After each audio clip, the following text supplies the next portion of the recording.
आपको टेस्ट करके बताती हूँ। बिस्मिल्लाहिर्रहमानिर्रहीम। So yummy, so beautiful. अब मैं आपको इसकी आवाज़ सुनाती हूँ, क्रंची क्रंची।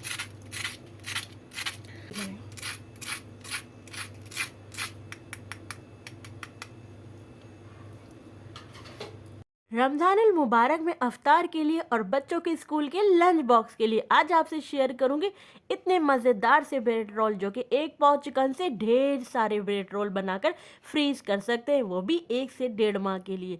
बिस्मिल्लाहिर्रहमानिर्रहीम। अस्सलाम वालेकुम, मैं हूँ समरीन अकमल। मैं आपको अपने चैनल दिल्ली के जायके में वेलकम करती हूँ। उम्मीद करती हूँ आप सब लोग खैरियत से होंगे। आज हम बना रहे हैं रमज़ानुल मुबारक में स्टोर करें आप इसको इफ्तारी के लिए बनाए ब्रेड रोल, जिसकी फीलिंग ना तो आपको ब्रेड में भरनी होगी और ना ही आपको इसके लिए ब्रेड को बेलना होगा। बहुत ही इजी और मज़े की रेसिपी है। रेसिपी को एंड तक देखें। रेसिपी अच्छी लगे तो दिल्ली के जायके को सब्सक्राइब कर ले, बेल के बटन को ज़रूर प्रेस कीजिएगा और दिल खोल कर लाइक और शेयर ज़रूर करिएगा। तो चलें रेसिपी बनाना स्टार्ट करते हैं। यमी सी मज़ेदार सी टेस्टी सी चिकन ब्रेड रोल। अब हमने एक फ्राई पैन लिया है, इसमें हम 2 से 3 टेबल स्पून घी शामिल करेंगे।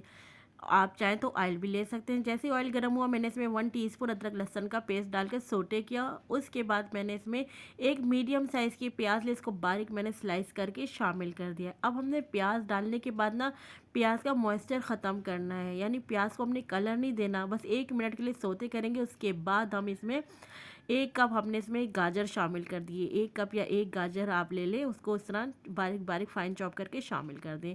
पहले हमने गाजर इसलिए शामिल करी कि गाजर चूँकि हार्ड होती है, इसलिए हमने गाजर को थोड़ा सॉफ्ट कर लिया 1 मिनट तक सोटे करके। उसके बाद हमने एक बड़ी शिमला मिर्च ली, इसको भी इस तरह छोटे छोटे क्यूब्स में काट कर शामिल कर दिया। शिमला मिर्च को भी अच्छी तरह से सोटे करेंगे 1 मिनट तक। फिर उसके बाद हमने इसमें 1 कप ही बंद गोभी ली है, बंद गोभी शामिल कर देंगे। अच्छा, ये सब्जियां जो आप पर चॉइस है कि आपने कौन सी सब्ज़ी लेनी है या कौन सी कम या ज़्यादा सब्ज़ी लेनी आप पर है। इसके बाद जो हम तमाम सब्ज़ी को सोटे कर लेंगे, फिर हमने ये चिकन जो ली थी। अच्छा, चिकन के लिए मैंने क्या करा था, चिकन लेके मैंने इसको पानी में अदरक लहसुन के पेस्ट में डालकर बॉईल कर लिया। बॉइल्ड होने के बाद मैंने इसको शर्ट कर लिया इस तरह। अच्छा, जो मैं बॉईल कर रही थी तो मैंने उसका जो स्टॉक होता है, चिकन की यखनी कह लें, उसका 1 कप थोड़ा सा मैंने पानी स्टॉक का निकाल लिया था एक प्याली में अलग। अब वो मैंने क्यों निकाला वो आगे चलकर मैं आपको दिखाती हूँ कि मैंने फिर उस यखनी के का क्या किया। ठीक है, फिर चिकन को भी अच्छी तरह मिक्स कर। अच्छा, जब हम सब्जियों को फ्राई कर रहे थे, सोटे करते, उस टाइम हमने फ्लेम को हाई रखना है। अब इसके बाद हम स्पाइस शामिल करेंगे इसको ज़बरदस्त सा टेस्टी लुक लाने के लिए। तो हमने इसमें 1 टीस्पून इसमें लाल कुटी हुई मिर्चें शामिल कर दी हैं। लाल कुटी मिर्चें शामिल करने के बाद अब मैं इसमें 1/2 टीस्पून पिसी हुई काली मिर्चें शामिल कर दूँगी। काली मिर्चों के बाद अब मैं इसमें शामिल कर दूँगी 1/2 टीस्पून पिसा हुआ ज़ीरा। 1/2 टीस्पून में अब इसमें चाट मसाला शामिल कर दूँगी। चाट मसाला शामिल करने के बाद 1 टीस्पून मैंने इसमें नमक शामिल कर दिया। अब मैं इसमें सोया सिरका शामिल करूँगी 3 टेबल स्पून। आप 3 to 4 टेबल स्पून सिरका भी शामिल कर सकते हैं। उसके बाद अब मैं सोया सॉस लूँगी। सोया सॉस भी मैं 3 टेबल स्पून इसमें शामिल कर दूँगी। सोया सॉस भी आप 3 to 4 टेबल स्पून ले सकते हैं। अच्छा, तमाम स्पाइस को यमी से जो हमने स्पाइस डाले, अब आप देख रहे हैं चटखारा सा हमने अपने इसकी फिलिंग बना रहे हैं। इसको अच्छी तरह से अब हम मिक्स करेंगे अच्छी तरह हमने आपसे कहा था हमने एक प्याली में चिकन स्टॉक यानी यखनी निकाली है, तो ये हमने यखनी निकाल ली थी। अब हम क्या करेंगे, इसमें 2 टेबल स्पून हमने इसमें कॉर्नफ्लोर का शामिल कर लेना इस यखनी में और अच्छी तरह से मिक्स करेंगे ताकि कोई लम्स न रहे। याद रखिएगा, हमने इसमें मैदा शामिल नहीं करना, बल्कि हमने इसमें कॉर्नफ्लोर शामिल करना है। पानी स्टॉक या चिकन के स्टॉक में अच्छी तरह हमने मिक्स करके इसमें शामिल कर दिया है कॉर्नफ्लोर को। अच्छा, ये हमने कॉर्नफ्लोर इसलिए डाला है ताकि जो इसकी ये जो हमने बनाया है ना इस फिलिंग, ये थोड़ी थिकनेस आए, इसमें थोड़ा गाढ़ापन आए और इसको एक अच्छी बाइंडिंग में मिल जाएगी जब हम इसका कबाब की शेप देंगे। ठीक है, तो अब हम इसको अच्छी तरह से पका लेंगे ताकि जो कॉर्नफ्लोर है ना, इसका कच्चापन दूर हो जाए। जब अच्छी तरह से हम पका लेंगे तो अब हम इसका फ्लेम ऑफ कर देंगे, ठंडा करने के लिए रख। अब हमने इस फिलिंग में आलू 3 अदद हमने आलू लिए थे, जिनको हमने बॉईल कर लिया। बॉईल करने के बाद हमने उनको इस तरह मैश कर लिया। आप चाहे तो मैश कर ले, चाहे तो ग्रेटेड की मदद से ग्रेट कर लीजिए। आलू 3 अदद हमने बॉईल करके इसमें शामिल कर दिए मैश किए हुए। फिर हमने हैंडफुल हरा धनिया लिया, इसको काट के इसमें शामिल कर दिया है, या 1 कप आप ले लें या हैंडफुल ले लें हरा धनिया। हरा धनिया शामिल करने के बाद अब हम इसमें 3 अदद हमने जो स्लाइस होते हैं उनको हमने मिक्सी जार में पीस लिया है और इस तरह हमने शामिल कर दिया। 3 से 4 अदद आप ब्रेड के स्लाइस ले लें। अच्छी तरह अब इन तमाम चीज़ों को हम मिक्स करेंगे। अच्छा, यहाँ इस मोमेंट पे आप नमक भी टेस्ट कर सकते हैं, क्योंकि हमने इसमें आलू भी शामिल किए, ब्रेड क्रम्ब से भी शामिल किए, तो आपने इस मोमेंट में जब अच्छी तरह मिक्स कर ले तमाम चीज़ों को, फिर आपने नमक चेक कर लेना। मुझे चूँकि नमक कम लगा था तो मैंने इसमें थोड़ा सा नमक इसमें ऐड किया था। तो अच्छी तरह मिक्स कर लेंगे तमाम चीज़ों को। फिर जब ये अच्छी तरह से मिक्स हो जाएंगे तो हम इनके अब रोल बनाना शुरू कर देंगे। अच्छा, रोल बनाने के लिए आपने क्या करना है, एक प्याली में आपने ऑयल ले लेना है और हाथों को ग्रीस करके इस तरह आपने एक थोड़ा सा उठाना है और इस तरह गोल गोल आपने पहले कोफ्तों की शेप देने के बाद फिर इस तरह आपने इनको सिलेंडर की शेप दे लेनी है। इस तरह आपने साइडों से इनको करना है ताकि अच्छी सी शेप आ जाए।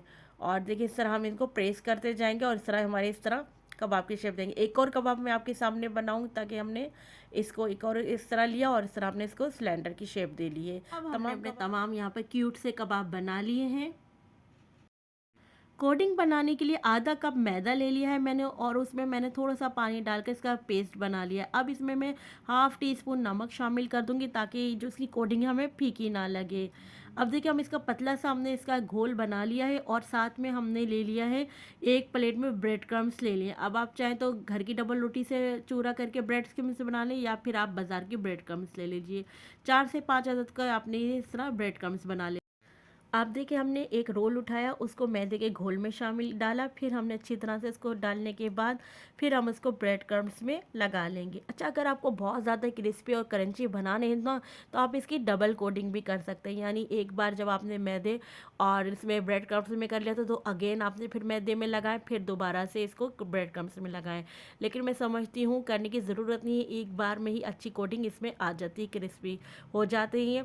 तमाम हम ब्रेड क्रम्स लगा के कबाब जब आप सब कोटिंग कर लेंगे ना तो आप यहाँ पर इनको स्टोर भी कर सकते हैं। कंटेनर ले लें और उसमें आप लेयर लगा दें बैग पॉलीथीन के रख के और कवर करके 1 से 1.5 माह के लिए रख सकते हैं। बिल्कुल अच्छा, कुछ कबाब मैंने भी स्टोर करके रख लिए हैं और अब आपने क्या करना है, हम इनको फ्राई करना स्टार्ट करते हैं। जिसके जैसे ही हमारा ऑयल गर्म हुआ तो मैंने कबाब यहाँ पर डालकर फ्राइंग करने के लिए रख दिए हैं।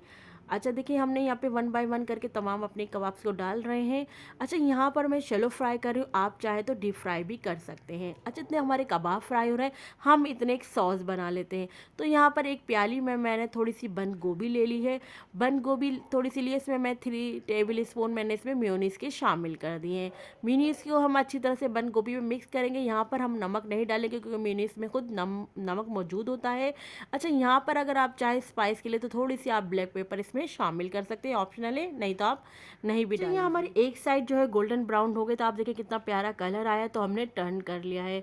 तो इसी तरह दूसरा साइड को भी हमने कलर होने के लिए रख दिया है। आप देख रहे हैं माशाल्लाह से दिखने में ही कितने क्रिस्पी नज़र आ रहे हैं, कितना अच्छी इन पर कोटिंग आई है। तो बहुत ज़बरदस्त ही क्रिस्पी बनकर तैयार हो रहे हैं हमारे कबाब। अच्छा, मैं आपको अगेन बता दूं कि आप इनको डीप फ्राई भी कर सकते हैं। मैं यहाँ पर शैलो फ्राई कर रही हूँ। डीप फ्राई करने से ये होता है कि एक दफ़ा में ही सब अच्छी तरह से ऊपर नीचे से गोल्डन ब्राउन एक साथ ही हो जाते हैं जब आप इनको डीप फ्राई करेंगे तो। अच्छा, अब मैं क्या करूँगी, जैसे जैसे हमारे कबाब फ्राई होते जाएंगे तो मैं इनको एक प्लेट में निकालती जाऊँगी। तो देखिए कबाब हमारे अच्छी तरह से होते जा रहे हैं। जहाँ जहाँ से आपको कलर सुनहरा लाना है वहाँ से आप इनको रुख चेंज करते रहिए। तो चलिए मेरे जैसे ही कबाब हो रहा है, अब मैं इनको एक प्लेट में निकाल लेती हूँ अपनी सर्विंग प्लेट में। मीडियम टू हाई फ्लेम पर फ्राई करना है क्योंकि अंदर हर चीज़ पकी हुई है, बस एक अच्छा सा कलर लाना है और क्रिस्पी। देखिए माशाल्लाह से कितने ज़बरदस्त से हमारे कितने क्रिस्पी क्रिस्पी हमारे रोल्स बनकर तैयार हो गए हैं। आप लोगों ने इस रमज़ान ज़रूर बनाना है और बनाकर फ्रीज़ कर लीजिए। तो ये देखिए हमने इनको सर्व किया है ग्रीन खट्टी चटनी के साथ, केचप के साथ और सॉस के साथ, जो हमने अभी आपको सॉस बताई। ग्रीन चटनी की रेसिपी मेरे चैनल पर अपलोड है और इंशाल्लाह ताला मैं आगे भी आपको इसके ग्रीन चटनी की रेसिपी दूंगी। तो देखिए हमारे ज़बरदस्त से रोल्स बनकर तैयार हो गए। बहुत इजी रेसिपी और सबसे बड़ी बात खाने में तो ये बहुत ही टेस्टी है। और सबसे अच्छी बात तो ये है कि 1 से 1.5 माह के लिए आप इसको बनाकर फ्रीज भी कर सकते हैं।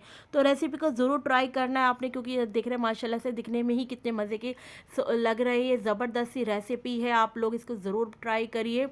और अब बनाकर मैं कहती हूँ अभी से आप लोग फ्रीज़ कर लीजिए। अब आप देखिए अंदर से ही माशाल्लाह से कितना ज़बरदस्त नज़र आ रहा है, तो आप सोचिए खाने में फिर कितने मज़े के होंगे। तो आप इसको एंजॉय कर सकते हैं, जो हमने तीनों तरह के सॉसेस रखे हैं आप इनके साथ एंजॉय करें। अब आप देखिए माशाल्लाह से दिखने में कितना ज़बरदस्त यमी लग रहे हैं, सो यमी, सो ब्यूटीफुल। तो अब मैं आपको इनको टेस्ट करके बताती हूँ। बिस्मिल्लाहिर्रहमानिर्रहीम। ज़बरदस्त मैं कहती हूँ, आज ही आप इसको बना लें। आप आपके बच्चे तो मैं कहती हूँ बहुत, आपके बच्चों को बहुत पसंद आएगी, बड़ों के साथ साथ ये बच्चे भी इसको भरपूर शौक से खाएंगे।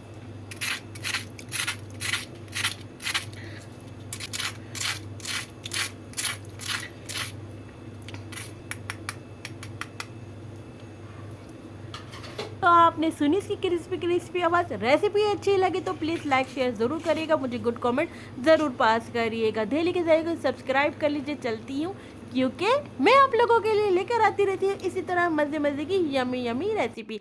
तब तक के लिए मुझे समरीन अकमल को डेली के ज़रिए से इजाज़त दीजिए। अल्लाह हाफिज़।